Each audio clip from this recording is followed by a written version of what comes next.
Pictured is a tailor in Lagos named Ama crosses into the US looking for a better life.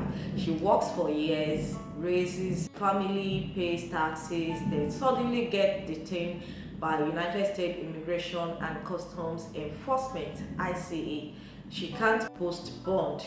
She can't go home. Why? Because she entered without authorization.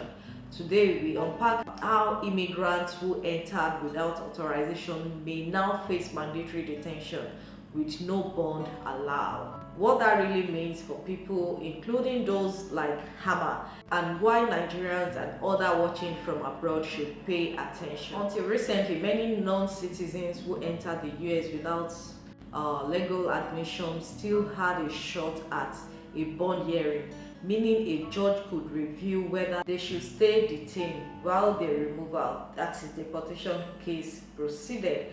But that's changing. In the case matter of Yajure Octado 2025, the Board of Immigration Appeal (BIA) held that an individual who entered without lawful admission and reside in the US may be ineligible for a bond hearing if detained.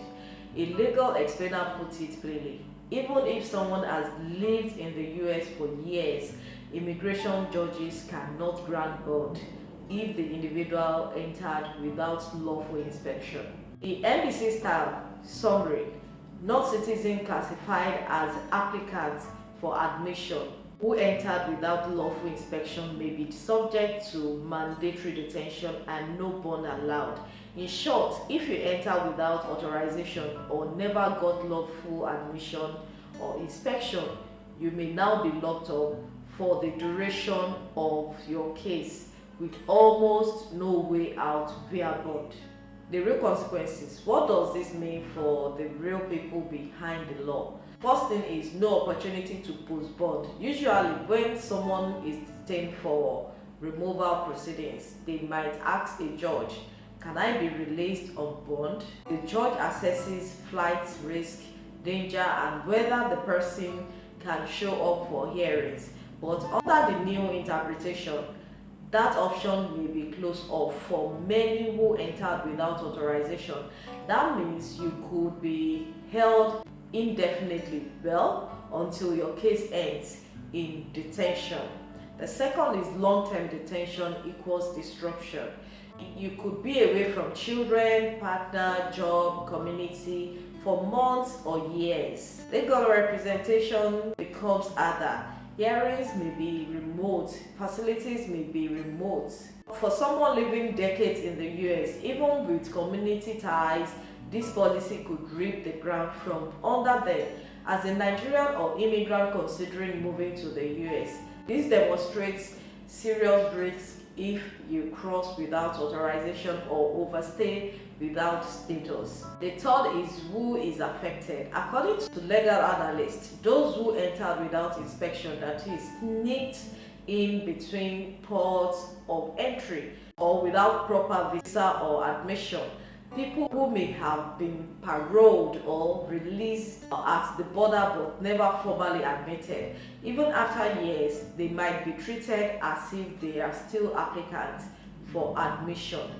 Long-term residents with no criminal record who assumed they might qualify for bond hearings, that assumption may no longer hold. Let's look at the legal groundwork. What the law says: understanding the basis help you see why this shift is happening. The first is key terms: admissions or inspection. Under Immigration and Nationality Act (INA), an admission is being lawful, inspected, and allowed into the US by immigration authorities. Applicant for admission: someone who has not been admitted or inspected, even if physically in the US. Mandatory detention. Under certain parts of INA, individuals who fall into specific categories must be detained and are not eligible for bond hearings. The second is the statute plus interpretation. The INA sections 235B1 are key for applicants for admission and indicates detention until removal proceedings. Section 236A authorizes bond hearings for certain non-citizens, but the detainee must fall into the category that allows it. Past case law like Jennings v. Rodriguez 2018 held that detained immigrants don't have a statutory right to periodic bond hearings simply due to length of detention. The recent shift, Matters of Yajure Otado 2025, clarified that even persons present for years in the US but entered without lawful inspection may still be treated as applicants for admission, and immigration judges lack authority to decide bond in those cases.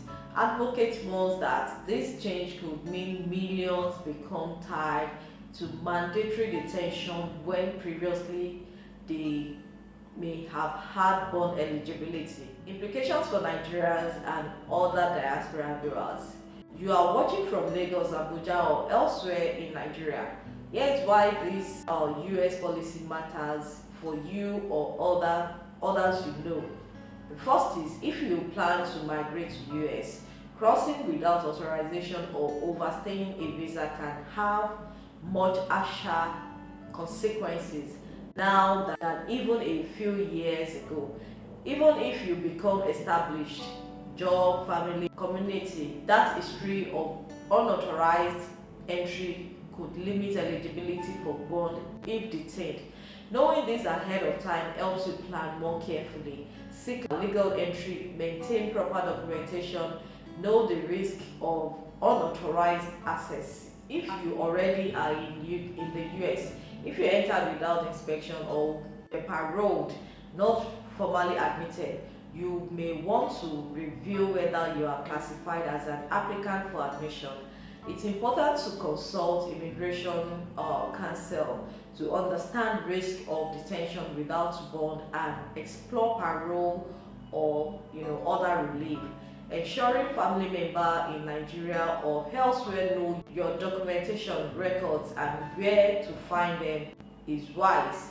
A practical tip flagged by legal explainer. Third is for those supporting immigrants diaspora organizations. Community group should be aware that detention without bond means longer stays, more remote facilities, harder access to legal help. Advocacy may be needed, to address due process concerns and maintain access to hearing. So let's look at the debate and cautions and criticisms.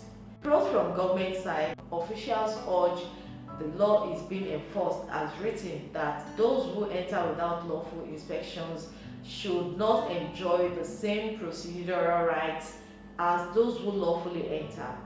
It's seen as a tool to deter unauthorized entry and ensure removal cases don't drag on with released individuals missing hearings. The second is criticism and risk. Civil liberties group argue the shift undermines due process.